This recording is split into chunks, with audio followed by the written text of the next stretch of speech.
Hi, I'm Tara, and one thing that always frustrates me is when people say horseback riding isn't a sport or that it's easy.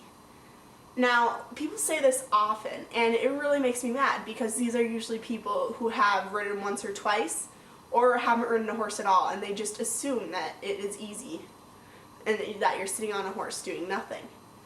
Now, it's deceptive because in horseback riding, the horseback rider is trying to make it look like they're not doing anything, trying to make it look effortless. And that's a sign of a really good rider when they can perform their moves and make them look effortless. So people simply assume that it is effortless. However, horseback riding is an intense, dangerous, and difficult sport.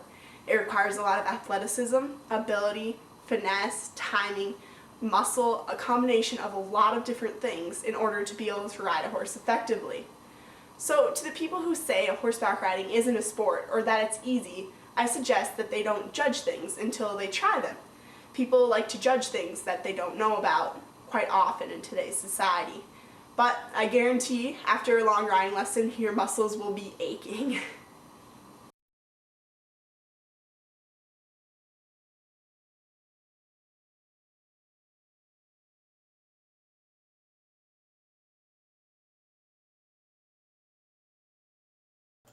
So here I've got Cicero moving at the walk. I'm going to be using 4 different riding aids while I'm riding him, using my head, which includes voice and where I'm looking, my hands, my seat, and my legs. So at the walk, I'll be looking forward with my head, and right now I'm using my right hand and right leg to ask him to move over to the wall, and I'm driving forward with my seat.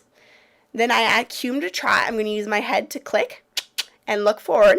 I'm going to use my hands to ask him to set his head by playing with my right rein a little bit, my legs to drive him forward and keep him by the wall, and my seat I'm going to be moving left to right in order to compensate for the bounciness of his trot. And you can see it looks very smooth when I'm doing it correctly. It can look pretty bad if you're not sitting the trot correctly, but looks pretty graceful. He's pretty happy.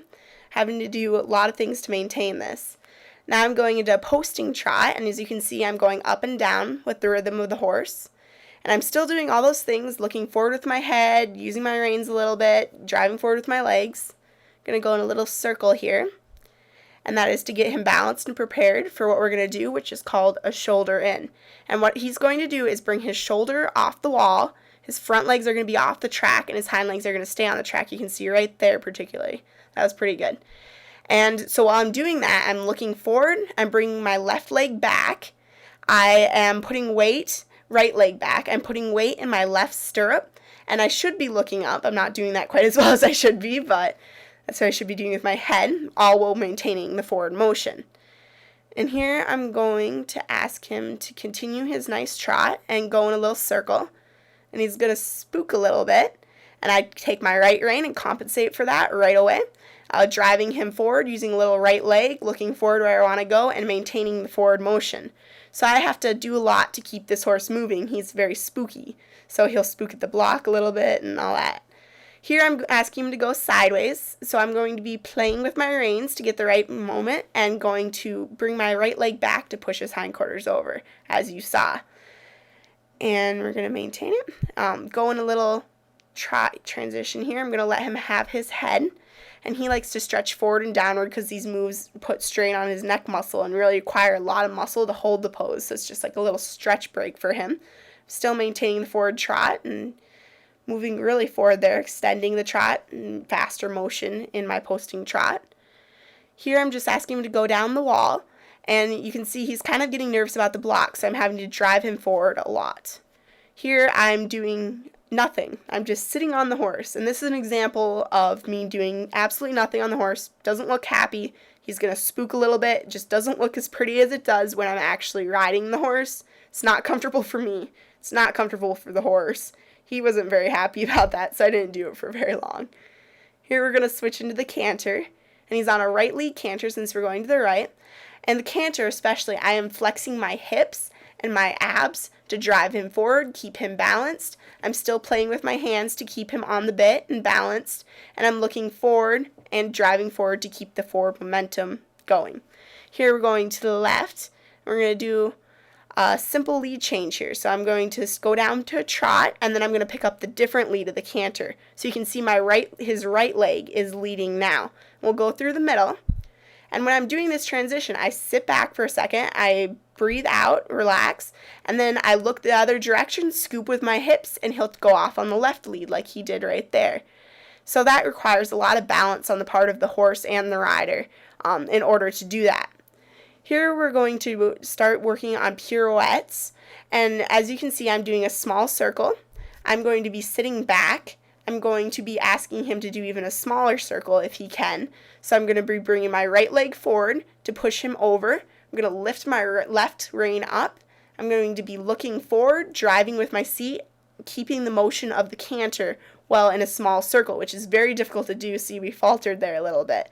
But then we moved back into it, and that was actually a pretty good one in the end. But this is a very tough move. It's a higher end dressage move, and we're just working on it right now, just for fun. But he's getting it pretty well. But it requires a lot of strength and balance for the horse and the rider.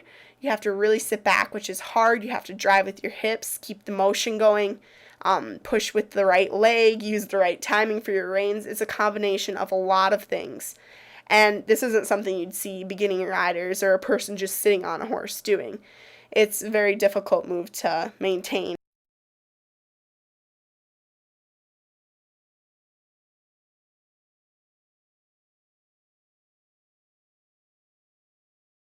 So another thing I like to do is called endurance riding, and in this we go and we camp out overnight. We get the horses all set up on their picket lines, set up a whole camp, a tent, the whole deal. The next morning we wake up around 5 o'clock in the morning, and we go out and we do our first loop, which is 15 miles, and you have to be doing this at a trot, basically the whole time. Then we come back for a little break, and then 40-minute break about. The horses get some water, and we rehydrate and eat some snacks and get ready to do some more. Then we head out for another 10-mile loop, which always seems to feel longer than the 15-mile loop, and again, keeping the trotting.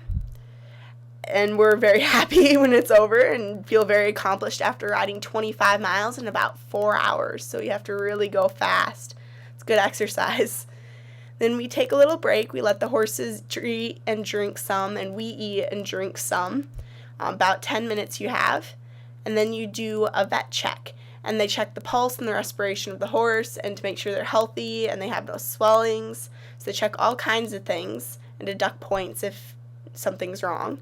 And then to finish it all off, after riding 25 miles, you and your horse have to do a full circle of trotting, which is the trot out.